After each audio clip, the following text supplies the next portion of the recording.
نحمده ونصلي على رسوله الكريم أما بعد فأعوذ بالله من الشيطان الرجيم بسم الله الرحمن الرحيم رب اشرح لي صدري ويسر لي أمري واحلل عقدة من لساني يفقهوا قولي۔ ہماری آج کی گفتگو کا موضوع ہے توبہ استغفار۔ اللہ تعالیٰ نے انسان کو پیدا کیا، اس کے اندر خیر اور شر دونوں چیزیں رکھیں، پھر اس کو دونوں راستے دکھائے، پھر اس کو آزادی بھی دی کہ وہ چاہے تو بھلائی کے راستے پہ چلے اور چاہے تو برائی کا راستہ اختیار کرے۔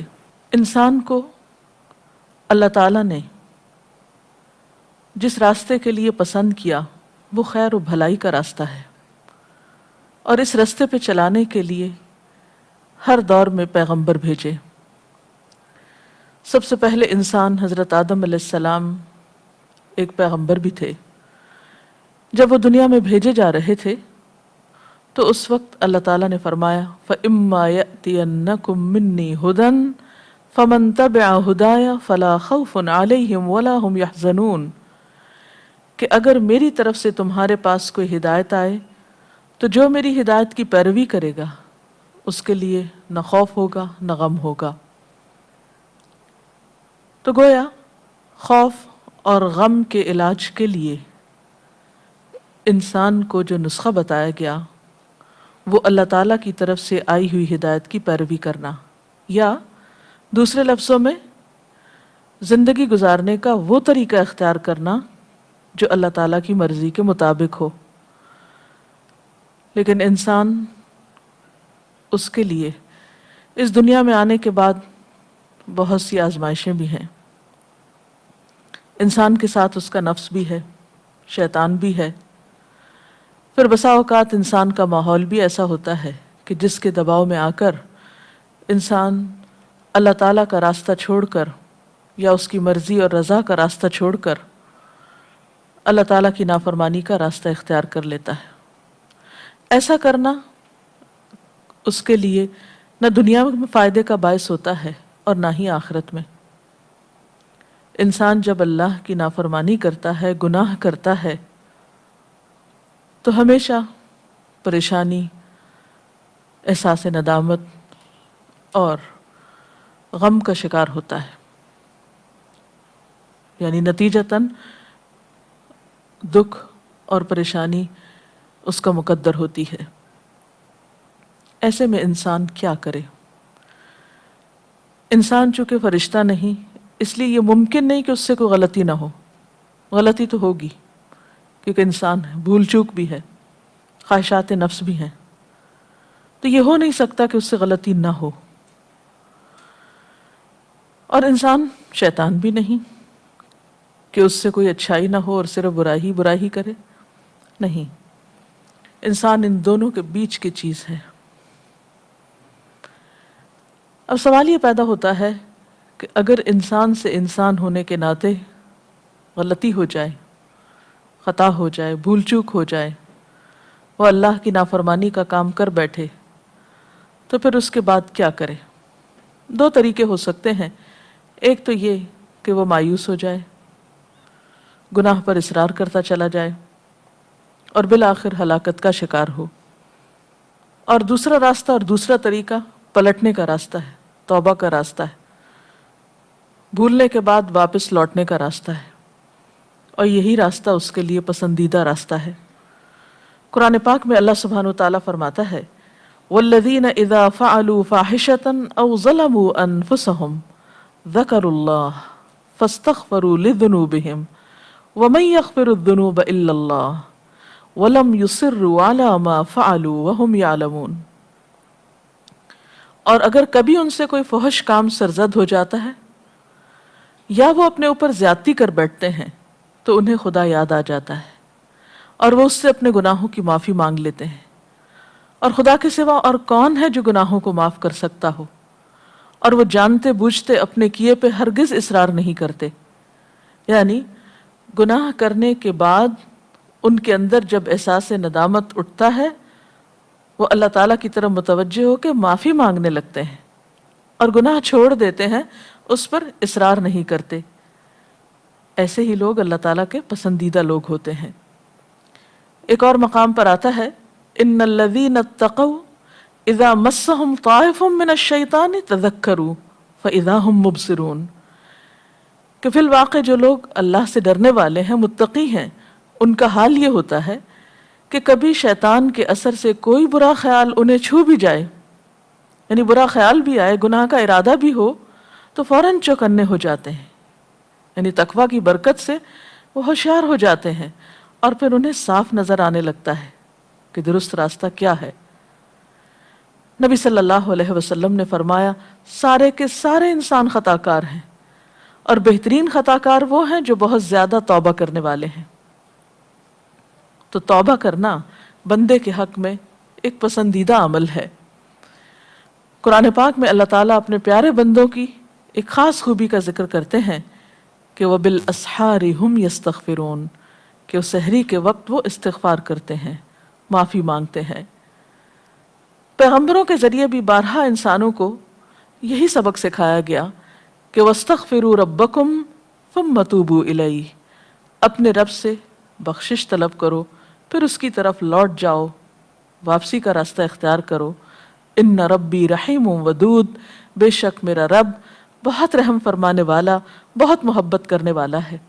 یعنی ایسا نہیں کہ اگر کسی انسان سے کوئی غلطی ہو جائے تو پھر وہ معاف نہیں کرتا اور ہمیشہ کے لیے وہ اس کی نظروں سے گر جاتا ہے، نہیں، 100 بار بھی اگر کوئی غلطی کرتا ہے اور پھر اس کو احساس ندامت ہوتا ہے، شرمندگی ہوتی ہے اور وہ پلٹتا ہے تو اللہ تعالیٰ اس کو معاف کرتا رہتا ہے۔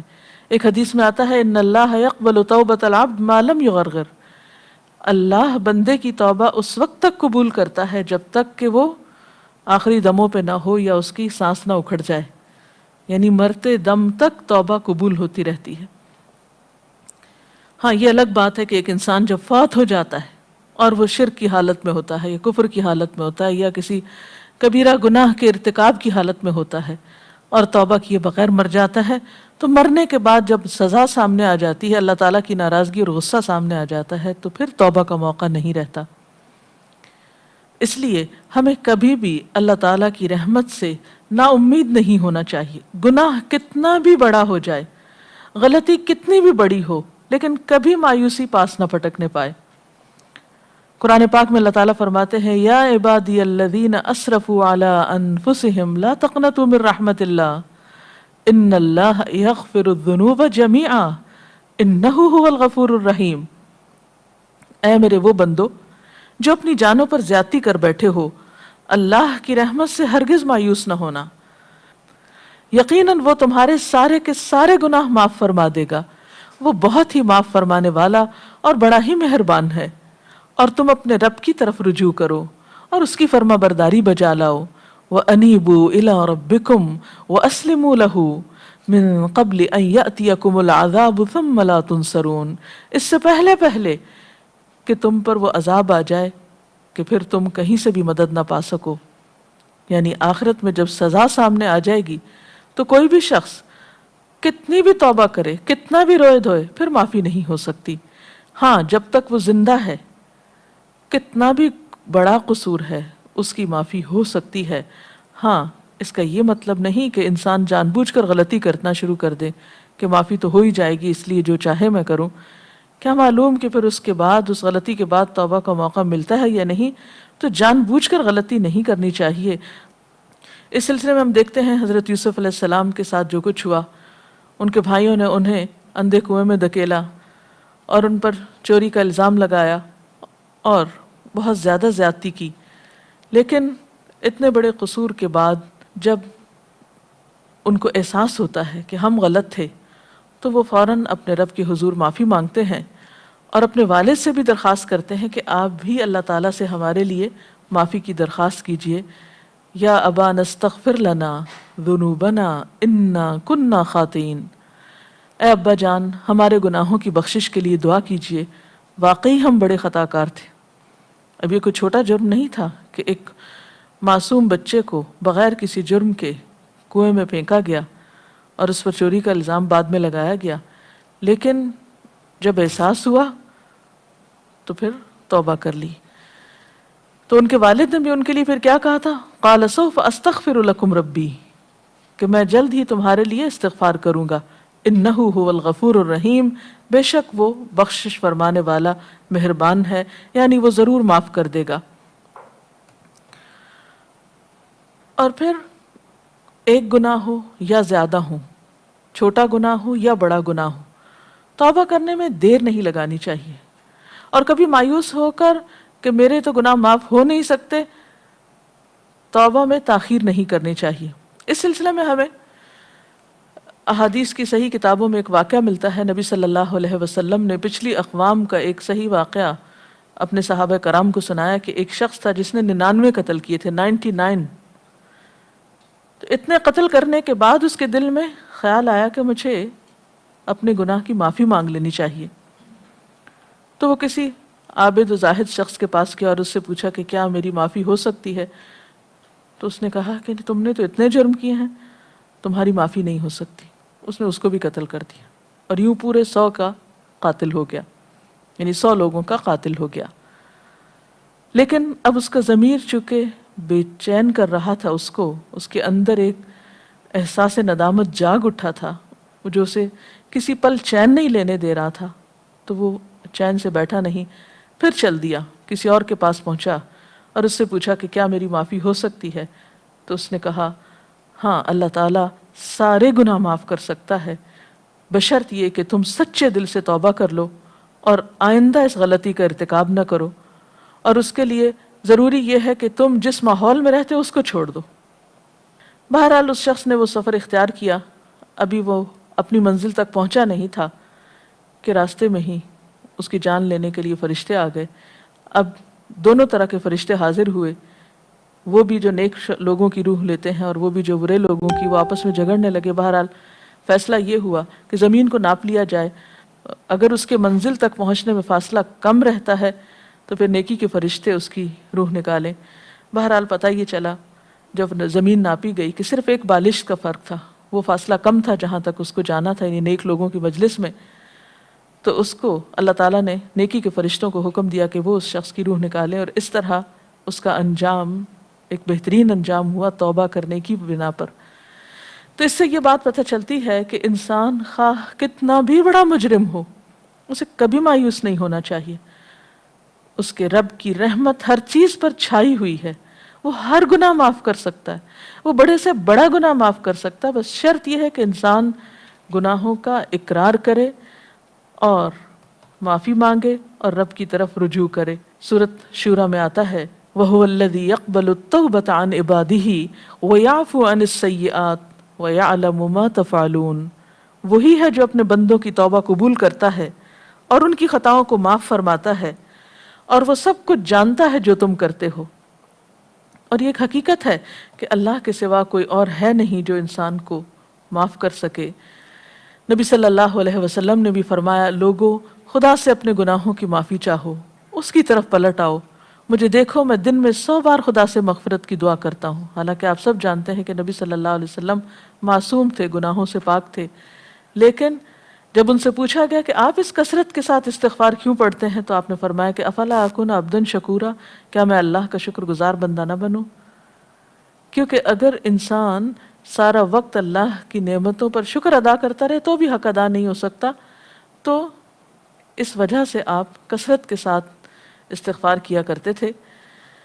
اور اس میں دراصل ہمارے لیے ایک بہت بڑا سبق ہے کہ ہم زیادہ سے زیادہ استغفار کو اپنا شیوا بنائیں، کیونکہ استغفار کا فائدہ صرف یہی نہیں کہ انسان کے گناہوں کی معافی ہو جاتی ہے، بلکہ استغفار کا فائدہ یہ بھی ہے کہ انسان کی اور بہت سی مشکلات حل ہوتی ہیں۔ جہاں آپ سمجھیں کہ کوئی مشکل ہو رہی ہے، کوئی کام اٹکا ہوا ہے، فوراً استغفار شروع کر دیں۔ اور طریقہ کیا ہے؟ یا ایھا الذین آمنوا توبوا الی اللہ توبۃ نصوحا، اے لوگو جو ایمان لائے ہو، اللہ کے آگے سچی اور خالص توبہ کرو۔ یعنی توبہ کا طریقہ کیا ہے کہ انسان سچے دل سے توبہ کرے۔ عسیٰ ربکم ان یکفر عنکم سیئاتکم امید ہے کہ تمہارا رب تمہاری خطائیں تم سے دور کر دے گا. وَيُدْخِلَكُمْ جَنَّاتٍ تَجْرِي مِن تَحْتِهَا الْأَنْهَارُ، اور تمہیں ایسے باغوں میں داخل کرے گا جن کے نیچے نہریں بہہ رہی ہیں. گویا استغفار کے بعد انسان گناہوں سے اس طرح پاک ہو جاتا ہے گویا اس نے گناہ کیا نہ ہو. لیکن اس کے لیے کچھ شرائط ہیں. نمبر 1، انسان اپنے گناہوں کے احساس سے شرمسار ہو. نمبر 2، آئندہ گناہ سے بچنے کا ارادہ کرے. نمبر 3، آئندہ زندگی میں زیادہ سے زیادہ نیکیوں کی کوشش کرے. نمبر 4، اگر کسی انسان کا حق مارا ہے تو اس کا حق ادا کرے. کسی انسان کا دل دکھا ہے تو اس سے معافی مانگے. بات یہ ہے کہ انسان جب گناہ کرتا ہے تو اس کے دل پر ایک سیاہ داغ پڑتا ہے. توبہ سے وہ داغ دھل جاتا ہے، اور اگر وہ توبہ نہیں کرتا تو وہ داغ پھیلنے لگتا ہے حتیٰ کہ سارا دل سیاہ ہو جاتا ہے، اور اس طرح انسان مایوسی کے اندھیروں میں چلا جاتا ہے. تو انسان کوشش اس بات کی کرے کہ اپنے توبہ پر پختگی کے ساتھ پھر قائم رہے اور پوری کوشش کے ساتھ نیکیوں کی طرف رجوع کرے، کیونکہ ان الحسنات یذہبن السیئات. اللہ تعالی ہمیں اس کی توفیق عطا فرمائے اور ہمیں اپنے ان بندوں میں شامل کر لے جو اس سے اس حال میں ملتے ہیں کہ وہ ان سے راضی ہوتا ہے اور وہ اس سے راضی ہوتے ہیں. اگر اس سلسلے میں آپ کے ذہن میں کچھ سوال ہے تو آپ کر سکتے ہیں. توبہ استغفار کرنے کا مسنون طریقہ کیا ہے؟ اب دیکھیے کہ توبہ کسی بھی وقت کی جا سکتی ہے اور اس میں دیر نہیں کرنی چاہیے، لیکن ایسے اوقات میں توبہ استغفار خصوصیت کے ساتھ کرنا جو قبولیت کے اوقات ہیں تو وہ زیادہ بہتر ہے. مثلا سحری کے وقت یعنی تہجد کے وقت اگر کوئی گناہ ہو گیا ہو یا کوئی ایسی پریشانی ہو تو خصوصیت کے ساتھ تہجد کے وقت توبہ کریں. پھر اسی طرح دعا کی قبولیت کے جتنے بھی اوقات ہیں، مثلا اذان سننے کے بعد، قرآن پاک پڑھنے کے بعد، اسی طرح حج عمرے کے موقع پر، روزہ افطار کرنے کے وقت، نماز پڑھنے کے بعد، یہ وہ اوقات ہیں جن میں زیادہ سے زیادہ دعائیں قبول ہوتی ہیں. پھر اسی طرح یہ ہے کہ استغفار کے جو مسنون الفاظ ہیں ان کا اہتمام کیجیے. مثلا استغفر اللہ پڑھنا، یعنی صرف لفظ استغفر اللہ، اس کی اگر کوئی تسبیح کرنا چاہے تو ایسے بھی کر سکتے ہیں. پھر اسی طرح سنت سے یہ الفاظ بھی ثابت ہیں، استغفر اللہ ربی من کل ذنب واتوب الیہ. اسی طرح استغفر اللہ الذی لا الہ الا هو الحی القیوم واتوب الیہ. پھر اسی طرح ایک سید الاستغفار ہے جس کی بہت فضیلت آتی ہے احادیث میں، اللہم انت ربی لا الہ الا انت خلقتنی وانا عبدک وانا علی عہدک ووعدک ما استطعت اعوذ بک من شر ما صنعت ابوء لک بنعمتک علی وابوء بذنبی فاغفر لی فانہ لا یغفر الذنوب الا انت. اس کا ترجمہ ہے، خدایا تو میرا پروردگار ہے، تیرے سوا اور کوئی معبود نہیں، تو نے مجھے پیدا کیا، میں تیرا بندہ ہوں، میں نے تجھ سے بندگی اور اطاعت کا جو وعدہ کیا ہے اس پر اپنے حیثیت کے مطابق قائم ہوں، اور جو گناہ بھی مجھ سے سرزد ہوئے ان کے نتائج بد سے بچنے کے لیے میں تیری پناہ کا طالب ہوں. تو نے مجھے جن جن نعمتوں سے نوازا ہے ان کا میں اقرار کرتا ہوں اور مجھے اعتراف ہے کہ میں گناہ گار ہوں. یعنی اس میں اعتراف کے لفظ جو ہیں یہ قابل غور ہیں. بس اے میرے پروردگار میرے جرم کو معاف فرما دے، تیرے سوا میرے گناہوں کو اور کون معاف کر سکتا ہے. اس استغفار کا یہ فائدہ بتایا جاتا ہے، نبی صلی اللہ علیہ وسلم نے فرمایا جو شخص صبح کے وقت یہ الفاظ پڑھتا ہے اگر شام سے پہلے اس کی ڈیتھ ہو جاتی ہے تو انشاءاللہ وہ جنت میں جائے گا، اور اسی طرح شام کو پڑھنے والا صبح تک اللہ کی حفاظت میں ہوتا ہے. تو ان الفاظ کو بھی یاد کیا جا سکتا ہے. اور اس کے علاوہ اگر آپ کو کچھ بھی نہیں عربی میں پڑھنا آتا تو اپنی کسی بھی زبان میں جو آپ بولتے ہوں آپ اللہ تعالیٰ سے اپنے الفاظ میں اپنے طریقے پر استغفار کر سکتے ہیں، گناہوں کی معافی مانگ سکتے ہیں، اللہ تعالیٰ سے توبہ کر سکتے ہیں، اس کے آگے رو سکتے ہیں. اور اصل روح استغفار کی یہ ہے کہ انسان وہ گناہ چھوڑ دے جس میں وہ مبتلا ہے. جی آپ. توبہ اور استغفار میں کیا فرق ہے؟ لفظی فرق ہے، مراد دونوں کی ایک ہی ہے. تابہ یتوب و توبن کا مطلب ہوتا ہے لوٹنا، پلٹنا، واپس آنا، یعنی گناہ چھوڑ دینا. اور استغفار کا معنی ہے بخشش مانگنا. گویا توبہ کا مطلب ہے کہ گناہ سے واپسی، گناہ ترک کر دینا، اور استغفار کا مطلب ہے اللہ تعالیٰ سے یہ استدعا یا دعا کرنا کہ وہ گناہوں کو ڈھانپ دے، ان کی سزا نہ دے۔ کبیرہ گناہ جن پر حدود جاری ہیں کیا وہ بھی توبہ استغفار سے مٹ جاتے ہیں، یعنی کہ ان کی بخشش ہو جائے گی؟ جی ہاں، گناہ خواہ کسی بھی نوعیت کا ہو، جیسے ابھی میں نے ایک واقعہ سنا ہے کہ 99 قتل کرنے والا بھی بخشا گیا، تو گناہ کسی بھی نوعیت کا ہو، چھوٹا ہو یا بڑا ہو، اگر انسان اللہ تعالیٰ سے معافی مانگتا ہے تو اللہ تعالیٰ اس کو معاف کر سکتے ہیں۔ اس کے ساتھ ہی ہمارا آج کا پروگرام ختم ہوتا ہے، اجازت چاہتے ہیں۔ وآخر دعوانا ان الحمد للہ رب العالمین، سبحانک اللہم وبحمدک، نشہد ان لا الہ الا انت، نستغفرک ونتوب الیک۔ والسلام علیکم ورحمۃ اللہ وبرکاتہ۔